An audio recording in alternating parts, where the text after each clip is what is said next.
আকস্মিক ও অন্যায্য সিদ্ধান্তকে মেনে নিতে পারেনি এবং পাকিস্তানে এই রকম একটি অবান্তর ঘোষণার জন্য মানসিকভাবে মোটেও প্রস্তুত ছিল না। ফলস্বরূপ বাংলা ভাষার সমমর্যাদার দাবিতে পূর্ব পাকিস্তানে আন্দোলন দ্রুত দানা বেঁধে উঠতে থাকে। আন্দোলন দমনে ঢাকা শহরে সমাবেশ, মিছিল ইত্যাদি বেআইনি ও নিষিদ্ধ ঘোষণা করে পুলিশ 144 ধারা জারি করে।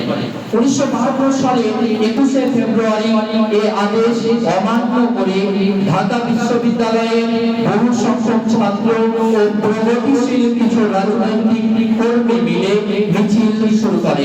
মিছিলটি ঢাকা মেডিকেল কলেজের কাছাকাছি এলে পুলিশ 144 ধারা অবমাননার অজুহাতে আন্দোলনকারীদের উপর গুলি বর্ষণ করে।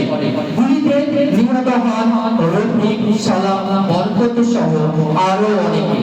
শোকাবহ এই ঘটনার প্রতিবাদে সমগ্র পূর্ব পাকিস্তানে তীব্র ক্ষোভ ছড়িয়ে পড়ে।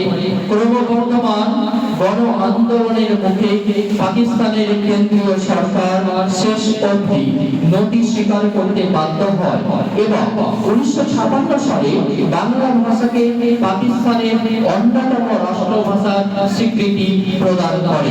2000 সালে ইউনেস্কো 52 ভাষা আন্দোলন মানুষের ভাষা ও কৃষ্টির অধিকারের প্রতি সম্মান জানিয়ে 21শে ফেব্রুয়ারিকে আন্তর্জাতিক মাতৃভাষা দিবস ঘোষণা করে, যা সারা বিশ্ব জুড়ে সার্বজনীনভাবে মাতৃভাষার প্রতি শ্রদ্ধা প্রকাশ করতে যথাযোগ্য মর্যাদার সাথে পালন করা হয়।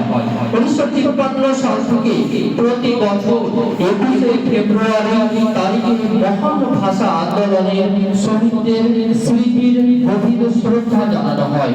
এদিন সকালবেলা সর্বস্তরের মানুষ খালি পায়ে প্রভাত ফেরিতে অংশগ্রহণ করে এবং ভাষা শহীদের সম্মানে নির্মিত শহীদ মিনারে গিয়ে গভীর শ্রদ্ধা নিবেদন এবং পুষ্প অর্পণ করে। ভাষার জন্য প্রাণ দিয়েছে এমন নজির বিশ্বের ইতিহাসে দ্বিতীয়টি নেই।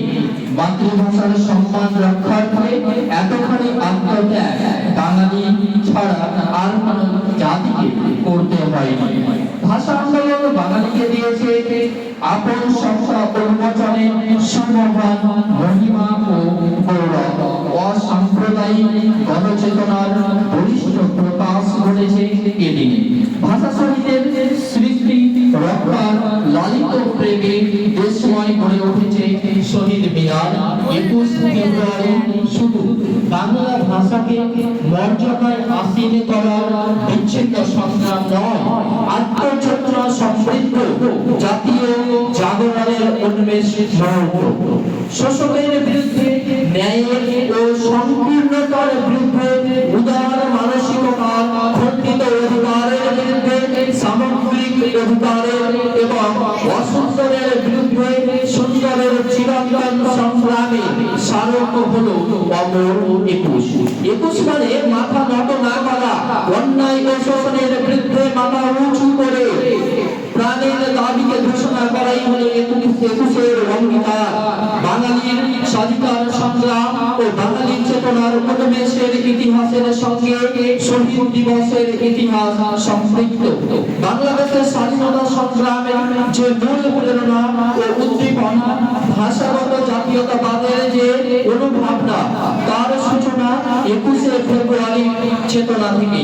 শহীদ দিবস বারবার আমাদের দিয়েছে সাহস ও সংগ্রামের দীক্ষা। সমাজ, সাহিত্য, সংস্কৃতি এবং রাজনীতির ক্ষেত্রে 21শে ফেব্রুয়ারি অতি গভীর তাৎপর্যপূর্ণ জাতীয় চেতনার একটা দিন। এদিন আমাদের বাঙালি সমাজের ঐতিহ্যগত আত্মপরিচয়, রাজনৈতিক ও সামাজিক অধিকার প্রতিষ্ঠার দিন। 21শে ফেব্রুয়ারির সাথে অবিচ্ছেদ্য হয়ে আছে লাখো শহীদের নাম, যাদের স্মৃতি ভাস্কর এবং অনন্তকালের পথ পরিক্রমায় মৃত্যুহীন। উপমহাদেশের শত বছরের ইতিহাসে 21-এর চেতনা অমর হয়ে থাকবে। 21 জগতের অনন্ত সংখ্যা ও বিভেদের বিরুদ্ধে বলিষ্ঠ হাতিয়ার। হোক সমুদ্র পথের ঝঞ্ঝা বিক্ষুব্ধ অন্ধকার, রাতের আশার প্রদীপ সঠিক পথের দিক নির্দেশক।